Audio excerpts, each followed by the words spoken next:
David Allen Miller in Cosmos. Checking on someone about music and other stuff. Hi everybody, David Allen Miller here.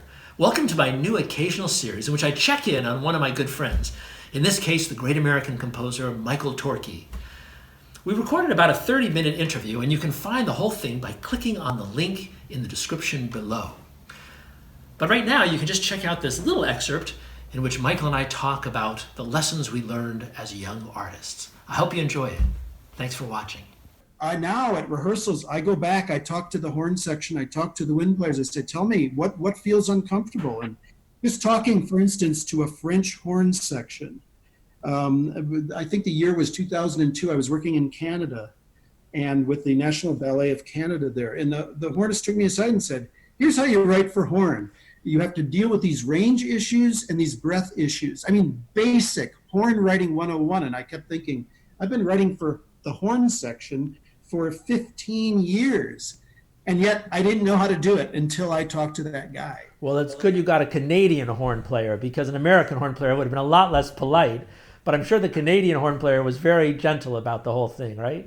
But I guess I guess my corollary question to that is, what's your advice to young composers, to young creators who want to write for orchestra? Is it just do a lot of it, or are there other? I mean, I actually think. Well, you answer, and then I'll give you my answer, partial answer. I think that you have to keep your ears open, and you have to have kind of a respect for the institution. This idea of a young composer coming, I'm going to, rethink the whole orchestra. Okay, great. You're a genius. We thank you. But in a certain way, when you have the kind of history, you need to kind of understand what has been accomplished already. And there's a certain built-in respect for that. And so orchestral musicians can teach us a lot. And I wish I had more open ears when I was in my 20s. I could have learned faster. But the other advice is you have to go back and study the scores. And what I find is that young composers don't even study the scores. All the orchestrational, I would say 80 to 90% of the orchestrational problems are all solved by the masters before us. You have to hunt them out. Too often a young composer opens up a score and says, here's one of the hardest orchestrational problems. Give the entire orchestra a D major chord and make it sound great. That's the hardest thing to do. And so a young composer opens up and says, D major chord, yeah, great, I know how to do that. You do? I still don't know how to orchestrate a D major chord. I'm still struggling with that. Right. And every composer, Mozart does it so different from Ravel, so different from Brahms. And each, you have to understand, Rimsky-Korsakov does it different yet. You have to understand these things. So study is essential.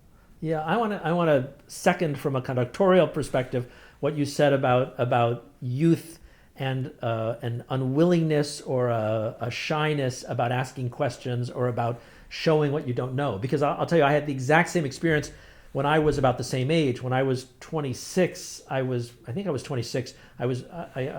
the job as assistant conductor of the Los Angeles Philharmonic. And there I was surrounded by some of the most expert musicians in the world who had unbelievable knowledge. I mean, the concertmaster had played with Toscanini at the time and various other players like that. And I was so afraid of all the things I didn't know, and that I was supposed to be, when I was on the podium, conducting this great orchestra, even though I really had no business doing it, that I missed so many opportunities to ask people questions, just the kinds of questions you asked about, how do you make the cello section sound unified in this? How do you create, how do you approach bowing so that all the violins sound such and such? Or, how do you blend the trumpets with the oboes? There was so much I could have learned during that time, and I was so afraid to ask questions that I learned a fraction of what I should have. So I think that's a great answer for young people, that you have to not be afraid of what you don't know, because those are the people who really succeed, are the ones who aren't afraid to ask.